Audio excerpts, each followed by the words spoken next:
Pak Lukas, terima kasih sudah hadir pada pagi hari ini.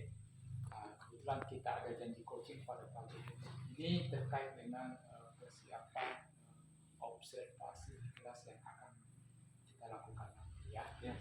Baik, Pak Lukas, kita cerita santai saja, relax, jangan terlalu tegang ya. Iya Pak. Kira-kira apa yang ingin Pak Lukas ceritakan terkait observasi yang kita akan lakukan? Jadi yang saya akan ceritakan Pak di sini tentang observasi yang saya lakukan adalah yang pertama, siswa ini tidak berani untuk berinteraksi saat pembelajaran berlangsung, kemudian motivasi dan antusiasnya sangat berkurang pada pembelajaran. Oke, baik. Jadi pada intinya pada saat Pak Lukas mengajar, siswanya kurang aktif ya, artinya lebih cenderung diam. Ya. Kira-kira selama ini yang Pak Lukas lakukan terkait hal tersebut seperti apa? Jadi yang saya lakukan selama ini Pak, yang berapa semester lalu sampai sekarang adalah selalu lebih menjelaskan saja di depan Pak, lebih monoton seperti itu. Ya, artinya pembelajarannya kurang kreatif ya. Kurang kreatif. Jadi Pak Lukas hanya sekedar mengajar ya seperti itu. Kira-kira kalau Pak Lukas melihat peserta didiknya itu dari skala ini ya, angka 1 sampai angka 4, kira-kira siswanya berada di posisi mana? Kalau dari skala 1 sampai 4, siswa saya itu berada di skala 2 Pak. Skala 2 ya? Iya. Baik, jadi melihat dari skala 2, kira-kira yang Pak Lukas ingin harapkan kira-kira berada di skala mana? Sebenarnya kalau yang saya harapkan itu berada di skala 4 sebenarnya. Cuman untuk sampai di skala 4 itu sangat butuh proses. Jadi untuk sampai ke skala 4 mungkin saya lebih ke tahap 3 dulu baru bisa ke tahap 4. Karena kenapa? Kalau langsung di tahap 4 ya anak-anak juga ya tidak akan sampai di situ, tapi dia butuh proses yang mungkin agak-agak lama lah untuk sampai di posisi keempat. Baik Pak Lukas, jadi artinya Pak Lukas ingin untuk mencapai skala 4 itu bertahap. Ya. Mungkin dari angka 3 dulu ya, seperti itu apa yang tadi Bapak sampaikan. Kira-kira untuk mencapai skala 3 itu kira-kira apa yang Pak Lukas akan lakukan di kelas? Nah, untuk mencapai di skala 3 yang saya akan lakukan di kelas adalah merubah cara pembelajaran saya yang sebelumnya Pak. Yang sebelumnya monoton menjelaskan di depan, jadi ke depan mungkin saya akan merubah model pembelajaran saya, yaitu membuat diskusi, kemudian membuat video pembelajaran sehingga anak-anak nantinya akan punya memiliki motivasi yang lebih baik lagi daripada yang sebelumnya. Jadi pembelajarannya lebih cenderung lebih beragam ya, ada untuk diskusi atau memutarkan video yang Bapak tadi sampaikan ya. Dan satu lagi Pak, nanti akan diselingi dengan ice breaking atau permainan. Dan permainan ini yang berkaitan dengan pembelajaran. Jadi tidak semerta-merta bahwa kita melakukan ice breaking itu yang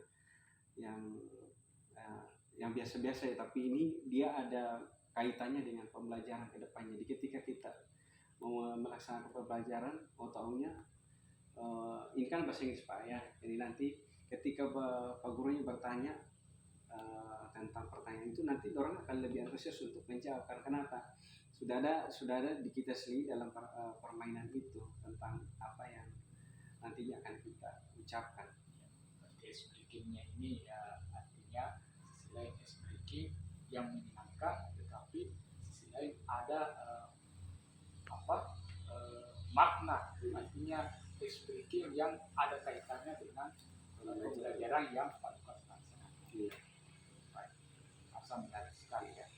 Baik Pak Lukas, saya lihat di sini tujuan pembelajarannya adalah itu merespon melalui serangkaian kegiatan pembelajaran, siswa dapat merespon tindak tutur terkait informasi waktu dari suatu kejadian.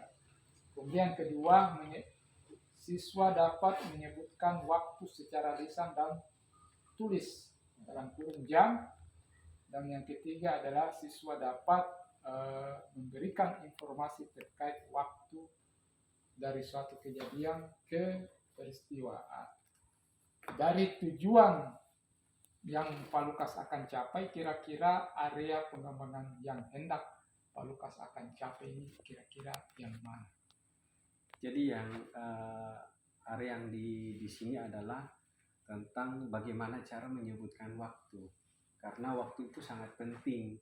Setiap saat, setiap waktu kita membutuhkan yang namanya waktu. Nah, waktu ini dalam bahasa Inggris itu bagaimana nantinya mereka bisa menyebutkan itu secara dalam kehidupan sehari-hari, karena setiap saat itu pasti kita akan membutuhkan waktu. Misalnya bangun pagi, kira-kira pagi itu misalnya jam 6.00 kira-kira bagaimana penyebutannya dalam bahasa Inggris? Pasti adalah it is 6 o'clock.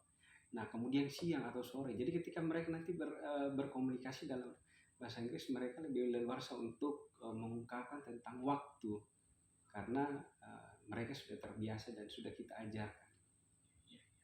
Jadi ceritanya di sini bagaimana anak itu aktif ya, aktif dalam penyebutan di dalam kehidupan sehari-hari, bagaimana anak itu bisa menyebutkan waktu dalam bentuk bahasa Inggris. Bahasa Inggris. Seperti itu.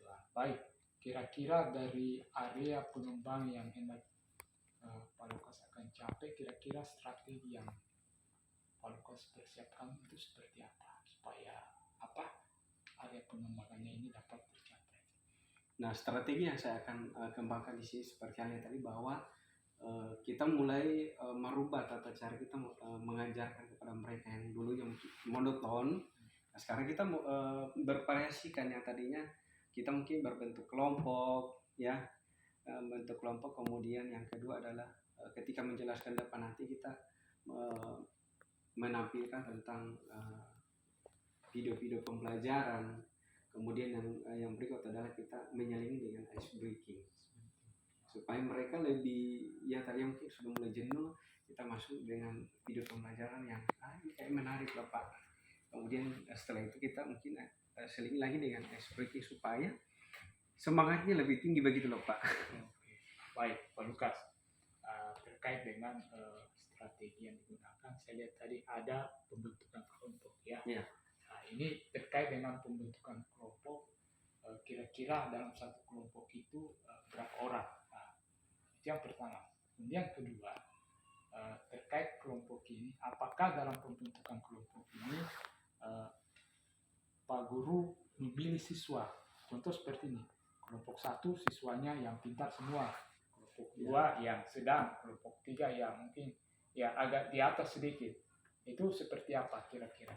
Jadi dalam pembagian kelompoknya nanti di sini Pak, nanti saya akan membagi ke kelompok secara ini. Kan di awal pembelajaran tadi Pak, kan saya katakan bahwa saya akan memberikan sebuah soal. Ya nantinya ketika dikumpul dan saya mulai cek-cek, periksa, kira-kira mereka sejauh mana mereka mengetahui tentang pembelajaran yang akan saya ajarkan. Nah kemudian setelah itu saya akan memilah si A untuk di beberapa kelompok, mungkin 5 atau 6 kelompok. Jadi nanti saya akan membagi siswa ini ke dalam beberapa kelompok, dan nanti saya akan tidak akan monoton bahwa si A di kelompok 1 semua anak pintar, si kelompok B ya yang kurang-kurang, atau di kelompok C yang mungkin sedang-sedang. Tetapi nanti itu akan dibagi rata supaya di dalam di dalam diskusi nantinya tidak ini ada mereka lebih aktif begitu loh Pak. Karena kenapa? Kalau kita mau monoton semua dipintari, nanti yang lain kan kasihan. Jadi lebih baik kita lebur supaya pembelajarnya lebih aktif di dalam kelas atau diskusinya. Oke, jadi pembagian kelompoknya ini tidak semata-mata itu siswa yang pintar ya. Nah, kemudian siswa yang kurang mampu ya, siswa tersebut. Jadi bagaimana siswa tersebut bisa bergabung dengan siswa pintar dengan siswa yang kurang mampu. Jadi secara heterogen, ya kan? Nah, kemudian terkait strategi yang dipersiapkan oleh Pak Lukas sudah sampaikan tadi, kira-kira kapan rencana ini akan dilaksanakan?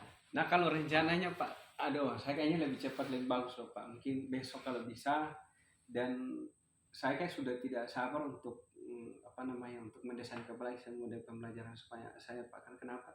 Masih kemarin masih yang itu saja. Nah setelah kita berbincang-bincang, tahu-tahunya oh jadi saya pikir bahwa arah pembelajaran nanti saya seperti ini. Jadi saya kan tidak sabar untuk mengerjakannya lebih bagus lagi Pak, supaya ketika observasi berlangsung apa yang saya harapkan hari ini betul-betul terjadi pada saat itu. Oke, baik Pak Lukas. Baik Pak Lukas, waktu kita tidak terlalu banyak, singkat saja. Dari apa coaching kita atau diskusi kita pada pagi hari ini, kira-kira apa yang Pak Lukas dapatkan dari pembicaraan kita mulai awal sampai sekarang tadi? Jadi apa yang saya dapatkan dalam pembicaraan kita pada saat ini, yang pertama tadi saya katakan bahwa pembelajaran yang saya lakukan selama ini itu membuat anak-anak kurang berinteraksi dalam pembelajaran, kemudian motivasi dan antusiasnya sangat berkurang. Nah, yang saya akan lakukan nantinya adalah saya akan merubah cara pembelajaran saya yang dulunya monoton, berdiri di depan kelas menjelaskan, dengan cara adalah berdiskusi, kemudian menggunakan metode pembelajaran itu menampilkan video, kemudian yang berikut adalah ada ice breaking nanti yang akan saya lakukan ketika pembelajaran berlangsung. Oke, Pak Lukas, terima kasih. Sampai jumpa nanti pada observasi berikutnya di kelas. Ucapkan terima kasih sudah hadir pada pagi hari ini. Selamat ya, Iya, Kak. Sama-sama.